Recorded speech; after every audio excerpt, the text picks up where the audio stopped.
Now, you're about to hear something that almost makes me vomit. It is the most un-American garbage I think I have ever heard. This goes beyond psycho talk. I've called this guy out on the radio many times before. Hugh Hewitt. He's writing in the Washington Examiner. He tells readers, don't buy GM or Chrysler cars. That's right.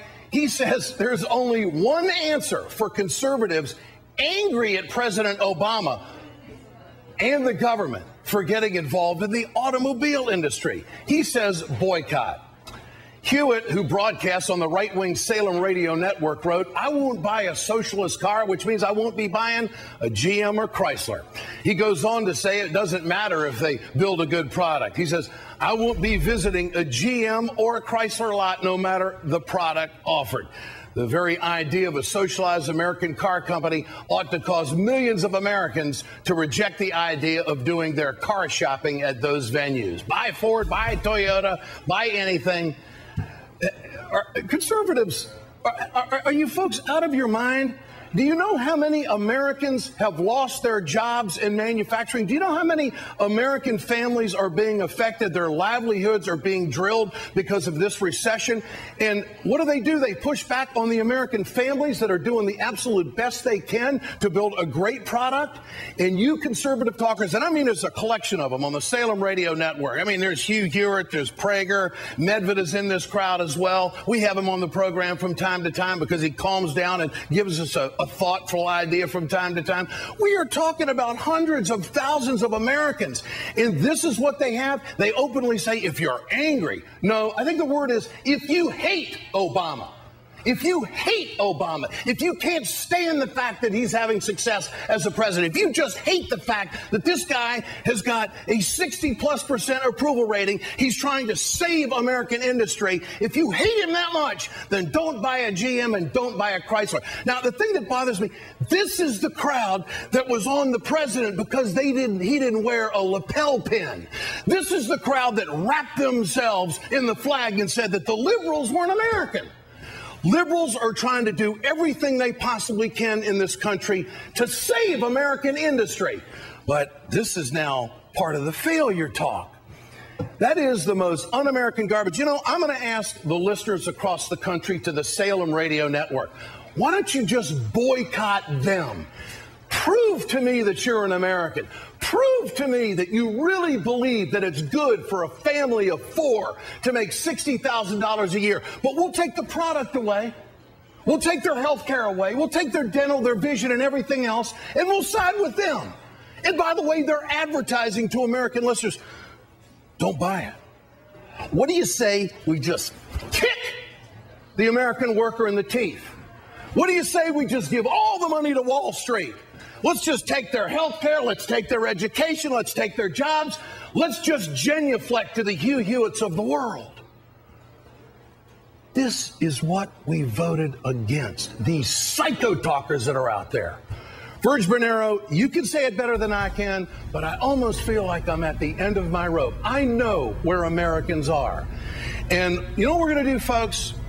We're going to take the Ed Show on the road. I can't take this anymore in the studio in New York. I got to get out with the people because I know that if we put the microphone and the camera in front of Americans, they won't be saying, don't buy GM, don't buy Chrysler. They're going to be saying, give us a chance the way you gave Wall Street a chance. Give us a chance to prove that we can provide and we can compete against foreign manufacturers.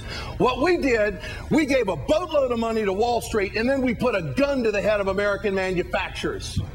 Virg, I want you to help me in a boycott of the Salem radio network in your state of Michigan. Can we work this thing out? Absolutely. And Ed, I couldn't say it any better than you did. You're phenomenal. And I certainly want to welcome you to Lansing. I hope you'll come to Lansing, Michigan, to Detroit, to Flint. We are going to Lansing. If I have to personally buy the satellite truck, we are going to Lansing to tell the story of the American people who are home tonight, going to homeless clinics, going to food banks. Are they not going to food banks in your city? Is that what's happening? Oh, they are, absolutely. And we have a mobile food pantry that we've extended to the community. The faith community has banded together. The community has responded beautifully, Ed, to come together to answer this need. But there's no question about the disconnect. I mean, the disconnect between Wall Street and Main Street, and this guy's a part of it. And, you know, he doesn't mention socialized banks. Apparently, socialized banks are okay with them. But socialized, and this whole boogeyman term, you know, the right wing is big on this. Wall Street is big on this. They can't hit Obama with much, so they try to do this socialized thing, that if we support an industry, then it's socialized. You know, the medical reform is socialized medicine. We're supposed to be afraid of it. I see socialized medicine every time I go to the emergency room. Well, you know, let me just throw this in about health care, because that's my issue. The righties are saying we don't want the government between you and your doctor. Folks, guess who's in between you right now? Somebody who's looking for a profit, and that might be an insurance agency and an insurance industry and a CEO who is milking consumers for millions of dollars and denying claims day after day on hardworking Americans. And you know what the conservatives say? Well, don't buy GM or Chrysler. Yeah, you know, it all fits. It all fits in here. That is sick and obscene. That is it is exactly what you said, un-American. You talk about self-defeating. You talk about an attack on middle America. These people have been through enough. These hard-working Americans that we see, like here at Lansing, that make the Cadillac CTS Motor Trend Car of the Year. We make great vehicles. We have productive people all across this country that used to be in industries, that used to make furniture, that used to make TVs, that used to make appliances. Their jobs have been outsourced. The steel workers, their jobs have been outsourced and offshored. The American dream has been offshored, and yet Wall Street continues to prop up this free trade and now say that the companies that have been saved should be punished. You know, the last time the Chrysler investment paid off years ago, and it will pay off again.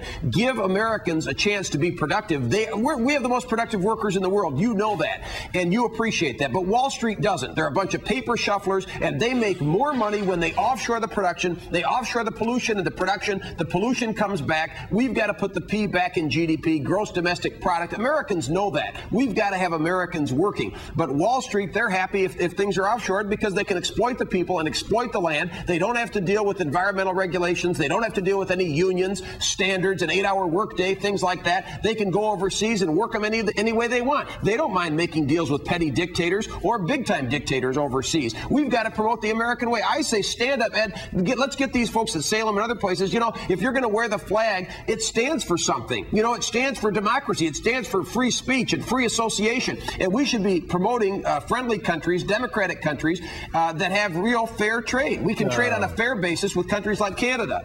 Verge, I'm going to be in your town of Lansing, Michigan. I can't take it anymore. We've got to get Americans on here who are going through it because there's obviously a disconnect.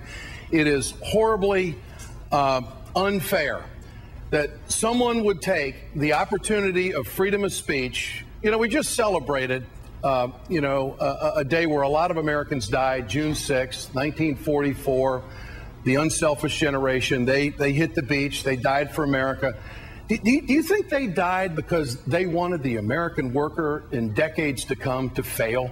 This is the thing, Ed. Do you think that's what that was all about? No, they fought for the American way. Americans, you have to listen to how psycho and how anti-American these conservatives are. They've gone off the deep end. Verge, I'm running short on time tonight. I can't have enough time on the air tonight. I love you, brother, because you're a fighter for American families. Love to have you. And we are coming to Lansing, Michigan, and we're going to tell the story of the American people, my man. We have to bring that to the screen. Do they really feel, that maybe just shut her all down? They deserve it. Thank you so much, all right, Ed. my man. Thanks a lot.